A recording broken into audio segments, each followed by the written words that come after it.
मित्रों नमस्कार। आज हम इस वीडियो में जानेंगे आरजीएचएस योजना के बारे में। हम राजस्थान कर्मचारी जगत से संबंधित updates, SSO portal, SIPF portal में आने वाली समस्याओं का समाधान से संबंधित वीडियोस लाते रहते हैं। यदि आप चैनल पर नए हैं तो ज़रूर सब्सक्राइब कर लें, साथ ही बेल आइकन को भी प्रेस कर लें जिससे आपको आने वाली वीडियोज़ का नोटिफिकेशन मिल सके। तो उस वीडियो को शुरू करते हैं। सबसे पहले बात करते हैं आरजीएचएस है क्या। आरजीएचएस का मतलब क्या है? तो आरजीएचएस मतलब राजस्थान गवर्नमेंट हेल्थ स्कीम, जो राजस्थान सरकार के द्वारा अभी हाल ही में संचालित की जा रही है। इसका उद्देश्य की बात करें तो इसका उद्देश्य राजस्थान सरकार द्वारा कर्मचारी पेंशनर को सीजीएचएस की तर्ज पर बेहतर चिकित्सा सुविधा उपलब्ध करवाना। जैसा कि आपको पता होगा कि केंद्रीय कर्मियों को जो है सीजीएचएस, केंद्रीय जो है सेंट्रल गवर्नमेंट हेल्थ स्कीम जो है उसका लाभ प्राप्त हो रहा है। उसी के तर्ज पर राजस्थान सरकार द्वारा जो कर्मचारी और पेंशनर हैं उनको बेहतर चिकित्सा सुविधा उपलब्ध करवाने के ध्येय से ये योजना संचालित की जाएगी। उसके बाद लाभार्थी की बात करें तो इसके अंदर लाभ कौन कौन प्राप्त कर सकता है इस योजना का। तो राज्य सरकार के मंत्री, विधायक और पूर्व विधायक, और न्यायिक सेवा के सेवारत और सेवानिवृत्त न्यायाधीश, अखिल भारतीय सेवा के सेवारत व सेवानिवृत्त जो अधिकारी हैं वो इसका लाभ प्राप्त कर सकते हैं। अखिल भारतीय सेवा में केवल जो राजस्थान कैडर के अधिकारी हैं वो ही इसके अंदर इसका लाभ प्राप्त कर सकते हैं। उसके अलावा राज्य सरकार, अर्ध सरकारी निकाय, बोर्ड, निगम आदि के अधिकारी व कर्मचारी, पेंशनर और उनके आश्रित जो हैं वो सब इसका लाभ प्राप्त कर सकते हैं। ये सभी जो लाभार्थी हैं उनको अलग अलग कैटेगरीज़ में, 14 कैटेगरीज़ में जो है इसका लाभ प्राप्त करने के लिए 14 कैटेगरी बनाई गई है। तो इस प्रकार से 14 कैटेगरीज़ में जो है ये आरजीएचएस योजना संचालित की जाएगी। ये योजना प्रोबेशन ट्रेनीज के लिए भी लागू है। तो इस प्रकार से जो प्रोबेशन में अभी हाल ही में उनके लिए भी योजना लागू की गई है। नए कार्मिक जो है उनको ज्वाइनिंग डेट से 3 माह के अंदर नामांकन करवाना होगा। तो इस प्रकार से जो हाल ही में ज्वाइन किए या जो जब ज्वाइन करने वाले हैं तो उनके लिए जो 3 महीने के अंदर उनको रजिस्ट्रेशन करवा कर इस योजना का वो लाभ प्राप्त कर सकते हैं। उसके बाद बात करते हैं कर्मचारी और पेंशनर की फैमिली में कौन कौन सम्मिलित है, मतलब आश्रित में कौन कौन से जो है लाभ प्राप्त कौन कौन कर सकता है।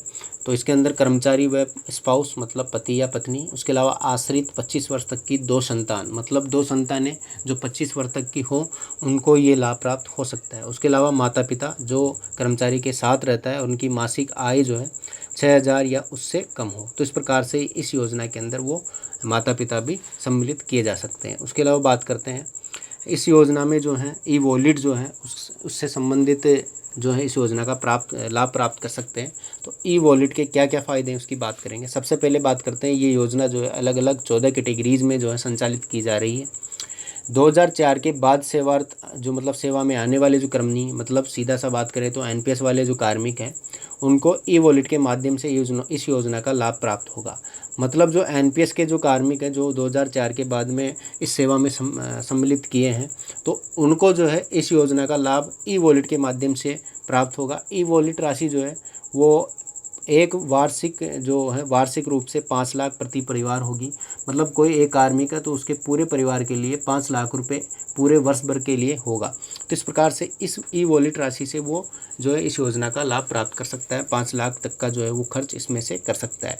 उसके अलावा यदि गंभीर बीमारी है तो उसके अतिरिक्त जो है 5 लाख रुपए और वो प्रति परिवार जो है इस सुविधा का लाभ प्राप्त कर सकता है।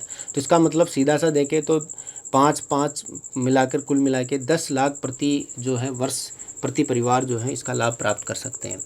और इस योजना के अंदर जो अगले वर्ष में जो है जैसे कोई पैसा बाकी रह जाता है तो अगले वर्ष में नहीं ऐड होकर वो जो है स्वतः ही लैप्स हो जाएगा। तो इस प्रकार से हर साल जो है 10 लाख रुपए तक का इलाज जो है वो कर्मचारी करवा सकता है। उसके बाद बात करते हैं एनपीएस पेंशनर्स, मतलब जो 2004 के बाद में जो है ज्वाइन किए और अभी जो है वो रिटायर्ड हो चुके हैं और उनको एनपीएस के द्वारा जो है पेंशन प्राप्त हो रही है। तो उनके लिए ये योजना बहुत महत्वपूर्ण है क्योंकि उनके लिए जो है अभी तक कोई भी स्वास्थ्य योजना संचालित नहीं की जा रही है। तो इस प्रकार से एनपीएस पेंशनर को भी इस योजना के माध्यम से चिकित्सा सुविधा का लाभ प्राप्त हो सकेगा। वर्तमान में जो है इनके लिए कोई चिकित्सा सुविधा जो है स्वास्थ्य योजना संचालित नहीं की जा रही है। तो इस प्रकार से ये महत्वपूर्ण है। एक तो एनपीएस कार्मिक को, मतलब जो भी एनपीएस कार्मिक है चाहे वो पेंशनर हो चाहे सेवा में हो, तो उनके लिए बहुत बढ़िया योजना है ये। उसके बाद में हम बात करते हैं 2004 से पहले के जो अधिकारी, कर्मचारी और पेंशनर्स हैं उनके लिए पहले जैसे ही लाभ प्राप्त होते रहेंगे। तो इस प्रकार से इस योजना के माध्यम से जैसे कि पहले जो उनको लाभ प्राप्त हो रहा था वो लाभ इस योजना के तहत उनको मिलने वाला है। उसके बाद बात करेंगे अपन जो आरपीएमएफ फंड है, मतलब राजस्थान पेंशनर मेडिकल फंड, इसके तहत होने वाली जो कटौती है वो रेगुलर उनसे होती रहेगी, तो इस कटौती में बंद नहीं होगी, ये कटौती जो है वो रेगुलर होती रहेगी। उसके बाद हम बात करते हैं कि CGS जो सॉरी RGHS जो कार्ड है वो किस प्रकार से प्राप्त होगा।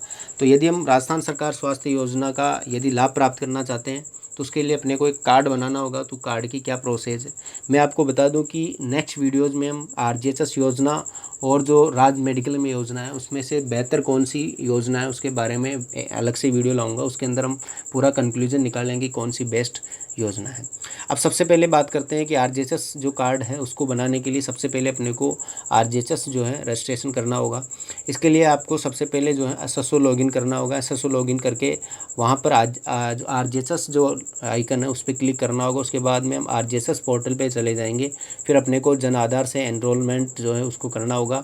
उसके बाद में जन आधार में जो फैमिलीज़ है उनमें कार्मिक आ जाएंगे। उनमें से अपन देखेंगे कि एम्प्लॉय पे क्लिक करेंगे। एम्प्लॉय पे क्लिक करने के बाद में अपन सेलेक्ट करेंगे कि हम RGHS की 14 कैटेगरीज़ में कौन सी कैटेगरी में सम्मिलित है। उस प्रकार से सेलेक्ट कैटेगरी करके फिर अपन प्रोवाइड एम्प्लॉय ID मतलब एम्प्लॉय ID उसमें डालेंगे। एम्प्लॉय ID वेरीफाई होने के बाद में post verification and define family relations, उसमें फैमिली रिलेशंस होगा। उनमें सभी को अपने को भरना है कि ब्लड ग्रुप क्या है और सेवा में मतलब रिटायरमेंट की डेट क्या है, वो सारा जो उसमें आ जाएगा। उसके बाद बात करते हैं, उसके बाद जो अपीयर होगा वो होगा RGHS कार्ड्स फैमिली। अब उसके अंदर जो हमने सेलेक्ट किया है वो सब इसके अंदर अपने पास फैमिली आ जाएगी। कौन कौन से इसके अंदर आप सम्मिलित करना चाहते हो तो वो सब उसमें आ जाएगी।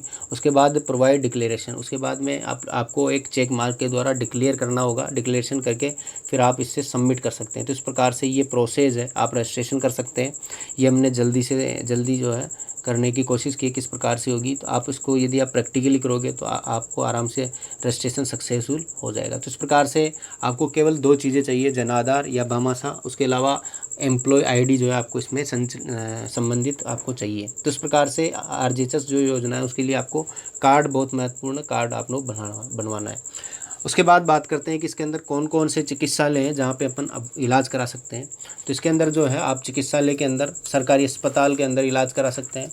तो सरकारी अस्पताल अनुमोदित मतलब जो इस पर एफिलेटेड जो हॉस्पिटल है उनसे इलाज करा सकते हैं। उसके अलावा जो PPP जो private public private partnership hospitals हैं, या फिर एक्सीडेंटल केस में आप रेफरल हॉस्पिटल के अंदर भी ये जो इस योजना का लाभ प्राप्त कर सकते हैं। अब यदि आपको हॉस्पिटल की लिस्ट देखनी है, इस प्रकार ये जो सारे हॉस्पिटल्स हैं इनकी यदि लिस्ट देखनी है तो आप RGHS की वेबसाइट पे जा सकते हैं www.rghs.rajasthan.government.in। तो इस प्रकार से आप इस योजना का लाभ प्राप्त करना चाहते हैं और आपको यदि हॉस्पिटल्स की लिस्ट देखनी है तो इस वेबसाइट पे आप जाके देख सकते हैं। उसके बाद बात करते हैं कि इसमें कौन कौन से लाभ जो है अपने को प्राप्त होगा। तो इसके अंदर OPD मतलब बाह्य रोगी चिकित्सा जो है सुविधा आपको प्राप्त होगी। तो OPD चिकित्सा सुविधा आपको प्राप्त हो जाएगी। कैशलेस फैसिलिटी में आपको कौन कौन सी सुविधाएं प्राप्त होगी, तो कैशलेस में IPD अंतर रोग चिकित्सा, डे केयर सर्विसेज और मैटरनिटी मतलब मातृत्व और चाइल्ड हेल्थ। तो इस प्रकार से आपको बच्चे का और मातृत्व मतलब डिलीवरी वगैरह जो है इसमें आपको इस योजना के अंदर लाभ प्राप्त कर सकते हैं।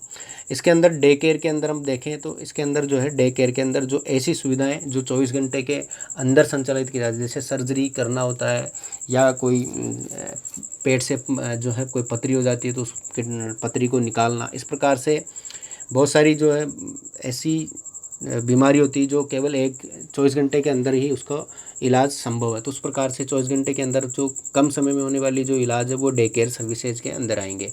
तो इस प्रकार से हम इन सभी योजनाओं का जो है इस RGHS के अंदर लाभ प्राप्त कर सकते हैं। उसके बाद बात करते हैं कि बोर्डिंग अस्पताल सुविधा जो है, अस्पताल में जो अस्पताल वास मतलब वहाँ पे रहने का जो खर्च है वो भी यहाँ पे आपको प्राप्त होगा। यदि 36,000 रुपये से वेतन श्रृंखला में आप आते हैं तो 36,000 तक का जो यदि आपका वेतन है तो आप राज्य के अस्पताल और निजी अस्पताल में किस किस प्रकार से इलाज करा सकते हैं और वहाँ पे बोर्डिंग सुविधा प्राप्त कर सकते हैं। तो सामान्य वार्ड आप ले सकते हैं, यहाँ पे जनरल वार्ड आप निजी वाले हॉस्पिटल्स में ले सकते हैं।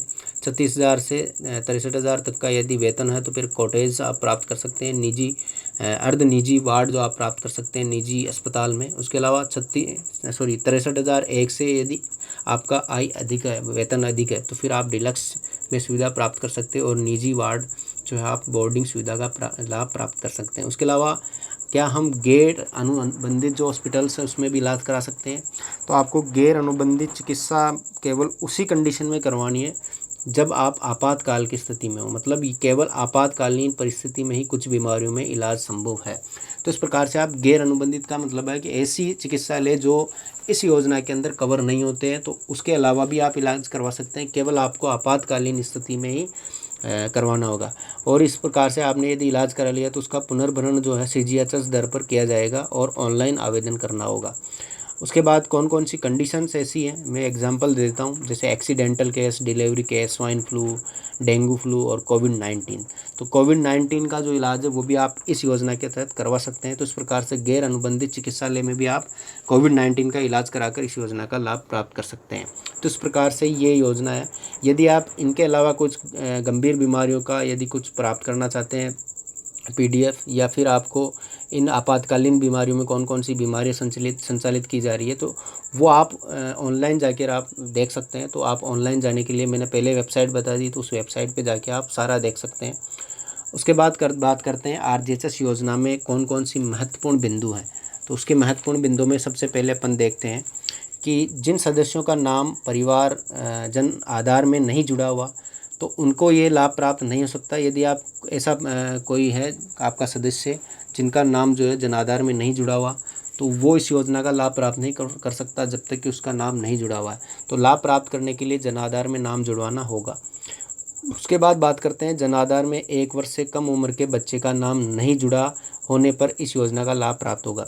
मतलब कोई बच्चा अभी पैदा हुआ है या फिर उस 6 महीने का है या 1 साल से कम है, तो उस बच्चे का यदि नाम नहीं जुड़ा हुआ फिर भी उस योजना का वो लाभ प्राप्त कर सकता है। तो इस प्रकार से ये महत्वपूर्ण बिंदु। उसके बाद नवविवाहित, यदि किसी का अभी नई शादी हुई है तो नवविवाहित जो है वो भी इस योजना का लाभ प्राप्त कर सकते हैं, परंतु इसके अंदर जन आधार के अंदर जो है आपको नाम तत्काल से जुड़वाना होगा। तो इस प्रकार से ये आप लाभ प्राप्त कर सकते हैं।